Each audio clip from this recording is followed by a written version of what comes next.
우리에게 이미 IMF 시즌2가 시작됐다라고 얘기하죠.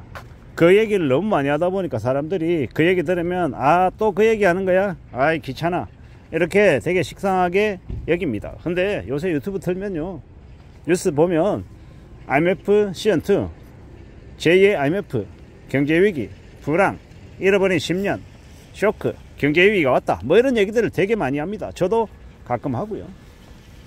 이미 그런 이제 상황이 우리에게 시작됐다라고 보면 맞습니다. 그리고 보통 사람들, 서민들이 그럼 어떻게 살아가야 되나?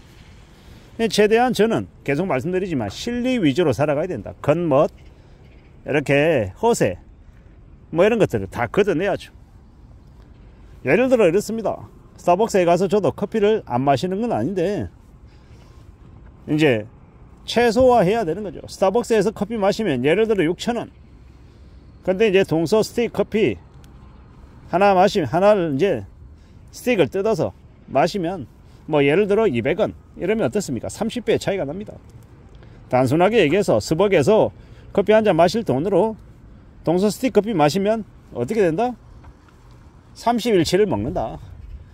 스타벅스 하루에 한 잔 먹는 커피 값으로 동서 스틱으로 한 달 동안 커피를 마실 수 있다라는 겁니다. 뭐 메가 커피 같은 데서 가서 SK텔레콤 할인 받아서 마시면 어떻게 됩니까?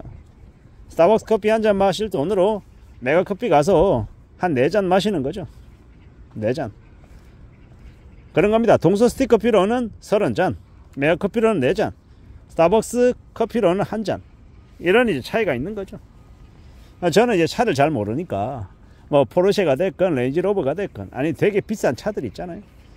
그 차가 예를 들어 뭐 1억이다, 1억 5천이다. 근데 뭐 소나타 중고차가 뭐 1,500만 원이다 라고 하면요, 무려 10배 차이가 있는 거죠. 제가 이제 커피 얘기를 했고 자동차 얘기를 했습니다. 다른 것들이 아마 이렇게 편차가 심한 것들이 되게 많을 거예요. 어떨 때는 어떤 사람은 한 끼를 해결하기 위해서 호텔 뷔페 가서 저녁에 20만원짜리 뷔페를 먹고, 또 어떤 사람은 만원짜리 국밥을 먹고, 또 어떤 사람은 집에서 쌀로 이제 밥 차리고 반찬 이렇게 가지들 이렇게 한두 가지, 서너 가지 해서 먹으면, 뭐 정확하게 비용을 산정할 수는 없겠습니다만은 대략 한 3, 4천원이 든다라고 하면 어떻습니까? 3천원이라고 치면요, 해 먹으면 3천원, 밖에 나와서 국밥 먹으면은 뭐 예를 들어서 뭐 만원, 호텔 뷔페 가서 어리어리하게 차려서 먹으면 20만원. 이 편차가 아주 큰 이제 시대가 이제 되어가는 것 같다라는 겁니다. 양극화가 극심해진다라고 봐야죠. 어떤 사람은 월급을 210만원 받고, 또 어떤 사람은 월급을 실수령액으로 2,500만원, 3천만원 받는 사람도 있을 겁니다. 물론 월급을 뭐 2천만원, 3천만원 받는 사람은 정말 퍼센테이지가 적을 것이고, 실수령액으로 200만원 받는 사람은, 210만원 받는 사람은 엄청나게 많겠죠. 200만원 받는 사람이 기본적으로 300만원, 400만원, 500만원 받기 위해서 무던히 열심히 노력하고 애써야겠죠. 그리고 이제 그러는 중에 자신의 능력도 좀 더 키워가고 많은 것들을 좀 다듬어 나가야겠죠. 그러기 위해서 자기한테 부족한 것들, 자기가 챙겨야 되는 것들을 또 채워 나가야 되지 않겠냐라는 겁니다. 그러면서 살아가겠죠. 그런 것들이 또 더욱더 필요하고, 여러 가지의 국리들을 하며 사는 게 좋을 겁니다. 세상 만사가 참 만만하지 않고 녹록지 않고 많이 고민스럽고 많이 어렵잖아요.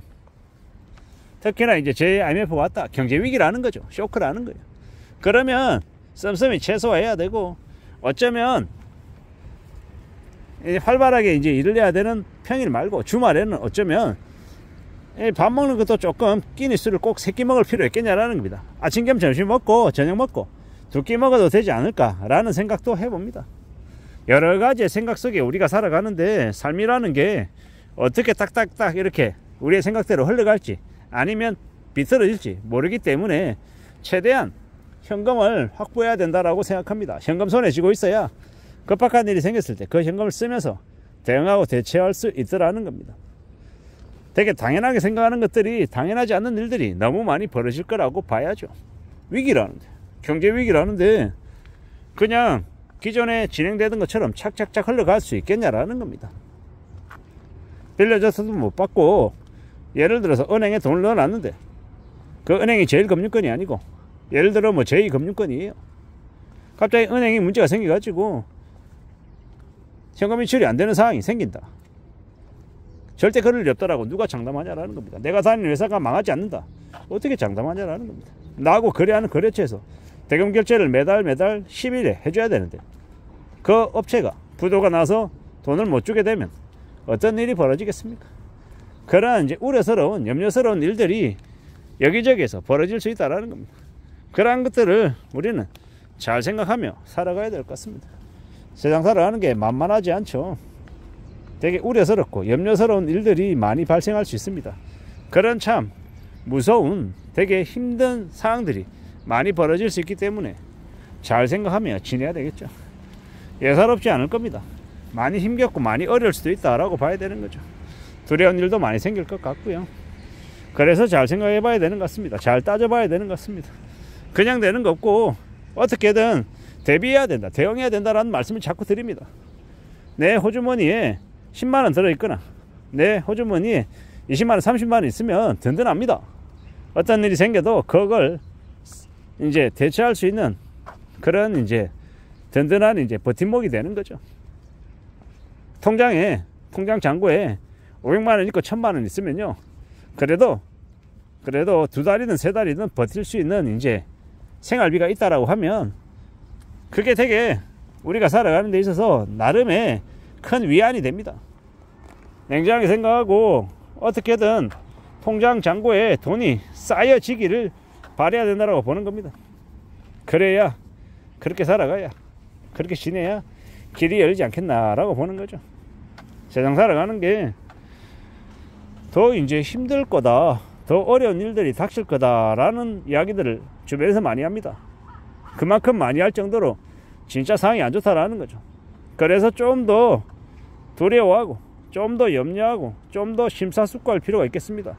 주변에서 솔깃한 얘기한다고 투자기에 기가 막히게 괜찮은 게 있다라고 이야기하면 잘 생각하고 잘 판단해 볼 필요가 있겠다라는 겁니다.